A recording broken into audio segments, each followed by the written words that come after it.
13절이죠. 형제들아 자는 자들에 관하여는 너희가 알지 못함을 우리가 원하지 아니하노니. 죽음에 대해서 그리스도인들이 분명하게 알고 있어야 한다는 거죠. 이는 소망 없는 다른 이와 같이 슬퍼하지 않게 하려 함이라. 죽음은 우리의 모든 것을 다 빼앗아 갑니다. 죽음은 모든 것이 끝이 나는 것이기 때문에 매우 절망적이라고 할 수가 있습니다. 사랑하던 사람이 우리 곁을 떠나서 다시 보지 못한다는 것, 그것처럼 슬픈 일이 없을 것입니다. 하지만 오늘 성경은 우리에게 말합니다. 우리에게는 분명한 소망이 있기 때문에 믿지 않는 사람들처럼 계속 슬퍼하지 않아야 한다는 것이죠. 진정한 소망이 있는 사람들은 오히려 죽음 앞에 슬퍼하지 않을 수 있다는 얘기입니다. 왜 그렇다고 말합니까? 14절은 이렇게 얘기하죠. 우리가 예수께서 죽으셨다가 다시 살아나심을 믿을진대. 기독교 신앙의 핵심 진리입니다. 예수님이 죽으셨다가 다시 살아나셨다는 거죠. 십자가의 죽음과 부활이 복음의 핵심입니다. 예수님을 믿는다는 것은 바로 예수님의 죽음과 부활을 믿는 것이죠. 그러면 예수님의 죽음과 부활이 우리와 무슨 상관이 있습니까? 14절은 말합니다. 이와 같이 예수 안에서 자는 자들도 하나님이 그와 함께 데리고 오시리라. 예수 그리스도를 믿는 성도들도 예수님처럼 죽으면 다시 살아나게 된다는 것입니다. 예수님의 부활이 곧 성도들의 부활이라는 거죠. 그래서 오늘 사도 바울은 죽은 자들을 자는 자들이라고 표현을 하고 있습니다. 죽음은 다시 일어나지 못하지만 잠을 자는 자들은 아침이 되면 깨어나잖아요. 예수 그리스도를 믿는 성도들은 죽으면 다시 일어난다는 겁니다. 자는 자들처럼. 오늘 우리가 진짜 예수님의 죽음과 부활을 믿는다면 믿는 우리도, 우리 자신도 예수님처럼 다시 살아나게 될 것을 믿어야 할 것입니다. 이게 진짜 믿음이고 신앙이라는 거죠. 부활신앙. 단순히 예수님의 부활만 믿는 것이 아니라 예수님의 부활을 믿는다면 나의 부활도 믿어야 한다는 것이죠. 이것이 우리가 주님 앞으로 가까이 갈 날이 다가올수록 이 믿음과 확신을 가져야 하겠습니다. 15절이죠. 우리가 주의 말씀으로 너희에게 이것을 말하노니. 그러니까 우리의 신앙의 근거는 그냥 그저 내 신념이 아니죠. 항상 주님의 말씀을 근거로 우리는 믿어야 합니다. 주님이 약속하셨고 또 주님이 실제로 보여주셨기 때문에 우리는 주님의 삶과 말씀을 근거해서 믿어야 하는 것이죠. 주께서 강림하실 때까지 우리 살아남아 있는 자도 자는 자보다 결코 앞서지 못하리라. 자, 이 배경에는 예수님을 믿다가 죽은 사람들이 어떻게 될 것이냐에 대한 염려가 있었던 것 같습니다. 분명히 주님이 재림하신다고 약속하셨는데 예수님의 재림을 보지 못하고 죽은 성도들은 어떻게 될까 하는 걱정이 있었던 것 같습니다. 그리고 이러한 배경에는 또 당시 그리스도인들은 예수님께서 오래지 않는 미래에, 다시 말하면 그들이 살아있을 때 주님이 다시 오실 수 있다, 이런 소망도 있었던 것 같습니다. 그런데 예수님을 잘 믿다가 세상을 떠난 성도들은 죽어버렸기 때문에 예수님의 재림을 보지 못하는 것 아니냐 하는 그런 걱정이 있었던 것 같습니다. 그런데 결코 그렇지 않다.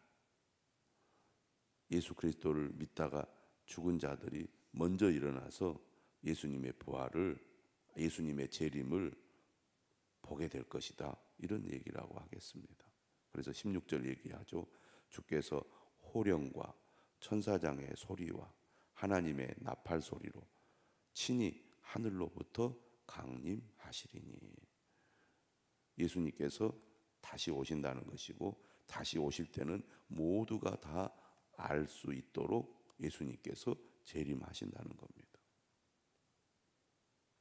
예수님께서 이 땅에 처음 오실 때는 사람들이 알지 못했죠. 예수님 오실 때 예수님의 오심을 미리 예측하고 안 사람은 동방박사들이었고, 또 천사들의 소리를 들었던 목자들이었습니다. 어떻게 보면 예수님은 낮고 천한 이 땅에 어린 아기로 오셨기 때문에 사람들이 예수님이 오셨는지 잘 몰랐던 겁니다. 하지만 예수님이 다시 오실 때는 16절의 말씀처럼 모든 사람들이 알아볼 수 있도록 오신다는 겁니다. 가끔 이단들이 예수님이 재림하셨다고 말하고 조용히 몰래 오신 것처럼 그렇게 얘기하는 경우들이 있는데, 성경의 말씀을 보면 결코 예수님은 그렇게 다시 오지 않는다고 분명하게 말씀하고 있습니다. 16절 하반절에 이렇게 얘기하죠. 그리스도 안에서 죽은 자들이 먼저 일어나고. 그러니까 예수 그리스도를 믿다가 이미 세상을 떠난 사람들은 어떻게 될 거냐? 예수님이 재림하실 때 그들의 몸이 다시 살아나게 된다는 겁니다. 그들이 먼저 부활할 거라는 거죠. 그 후에 우리 살아남은 자들도 그들과 함께 구름 속으로 끌어올려 공중에서 주를 영접하게 하시리니. 그러니까 예수님이 재림하실 때 어떤 일이 일어나느냐? 이미 세상을 떠난 성도들이 예수님이 재림하실 때 다시 부활하게 된다. 몸이 부활하게 되는 거죠. 그리고 살아있는 자들도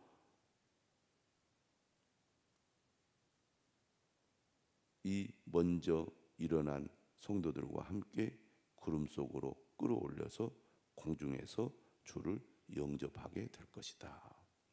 결론은 이미 죽은 자나 또 예수님이 재림하실 때 살아있는 자나 모두가 다 주님과 함께하게 될 것이다. 예수님의 재림을 맞이하고, 그리고 몸과 영이 결합하여 완전한 부활에 이르게 될 것이다. 이렇게 약속하고 있습니다. 그러기 때문에 결코 예수 그리스도를 믿다가 세상을 떠난 사람들 걱정할 것 없다.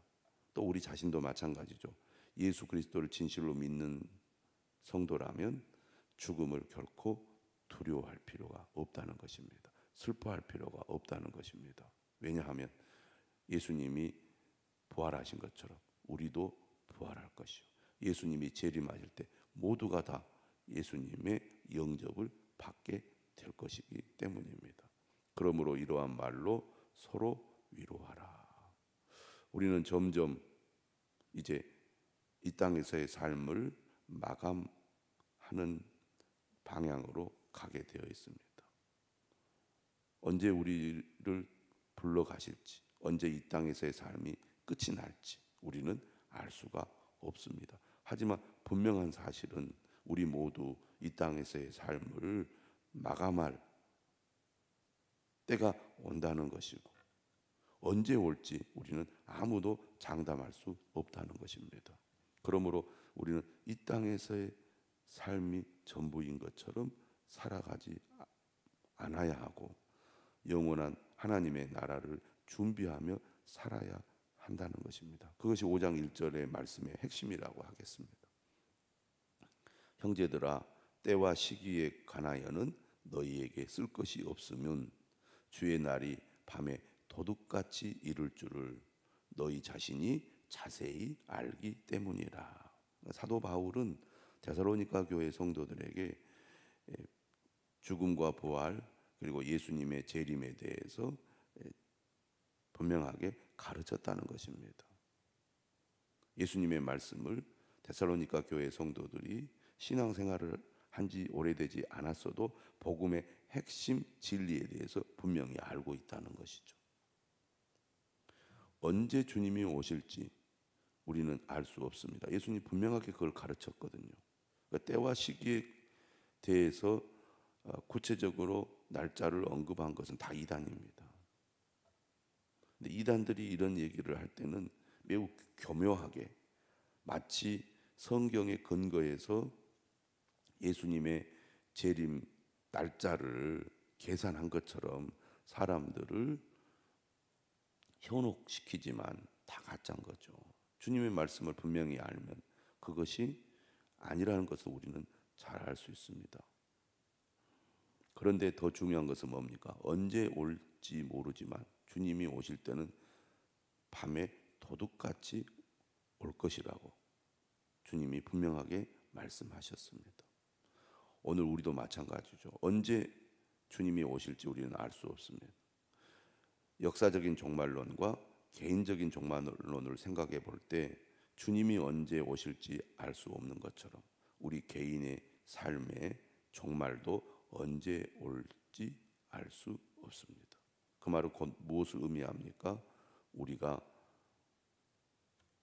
주님의 재림을 준비하고 대비해야 되는 것처럼 개인의 삶의 종말도 준비하고 대비해야 된다는 것입니다. 3절에 얘기하죠. 그들이 평안하다, 안전하다 할 그때에 임신한 여자에게 해산의 고통이 이름과 같이 멸망이 갑자기 그들에게 이르리니 결코 피하지 못하리라. 역사적 종말, 개인적 종말은 아무도 피할 수 없고 갑자기 임하기 때문에 준비하지 않으면 큰 낭패를 보게 된다는 것입니다. 바쁘다, 피곤하다는 핑계로 주님을 믿지 않고 뒤로 미루거나 거부하는 사람들은 갑자기 그의 삶이 끝이 날 때 멸망을 피할 수 없게 된다는 것입니다. 오늘 우리도 이 땅에 주님이 구원해 주시고 살아가게 하신 이유가 어디에 있습니까? 하나님의 영광을 위하여, 하나님을 기쁘시게 하기 위하여, 하나님의 나라를 위하여 우리를 이 땅에 살게 하신 것 아니겠습니까? 그렇다면 우리의 삶의 목적과 목표가 분명한데 우리에게 기회가 있을 때 하나님의 나라와 영광을 위해 우리가 살아가야 함에도 불구하고 여러 가지 이유로 우리는 뒤로 미룰 때가 많이 있습니다. 그러나 기회가 항상 있지 않다는 것을 우리는 기억해야 될 것입니다. 갑자기 주의 날이 밤에 도둑같이 이르게 될 때 우리는 그때 이를 갈며 슬피 울미 있는 그런 사람이 아니라 믿음으로 주님을 위하여 산 것에 대한 감사가 우리에게 나와야 될 줄로 믿습니다. 4절에도 분명하게 이야기하죠. 형제들아 너희는 어둠에 있지 아니하며 그날이 도둑같이 너희에게 임하지 못하리니. 어둠에 있다는 것은 하나님의 말씀과 진리를 모른다는 것이고 죄 가운데 있다는 것을 의미하는데 예수 그리스도를 믿는 성도들은 낮의 아들이고 낮에 속하기 때문에 하나님의 뜻이 무엇인지 주님의 말씀이 무엇인지를 분명히 알고 그날을 대비하며 살아가기 때문에 걱정할 것이 없다는 얘기입니다. 어떤 사람들은 지금은 바쁘니까 나중에 한가하고 조금 여유가 있으면 그때 믿을게요. 또 그때 열심히 할게요 하는 분들이 많습니다. 그런 사람들은 여전히 어둠 가운데 있는 거죠. 그러나 예수 그리스도를 믿는 신실한 성도들은 지금 현재 열심히 주님을 섬기고 주의 나라를 위해서 살아가지 않습니까? 갑자기 온들 걱정할 것이 없다는 얘기입니다. 믿음으로 말씀을 따라 살아가는 성도들에게는 아무 걱정이 없는 것이죠. 오늘이라도 당장 주님이 오신다 한들, 오늘이라도 당장 주님이 내 생명을 거두어 가신다 한들 우리가 주님을 위해 주님의 말씀을 따라 살아가고 있다면 걱정할 것이 없다는 얘기입니다. 5절은 얘기합니다. 너희는 다 빛의 아들이요 낮의 아들이라. 우리가 밤이나 어둠에 속하지 아니하나니. 그러므로 우리는 다른 이들과 같이 자지 말고 오직 깨어 정신을 차릴지라.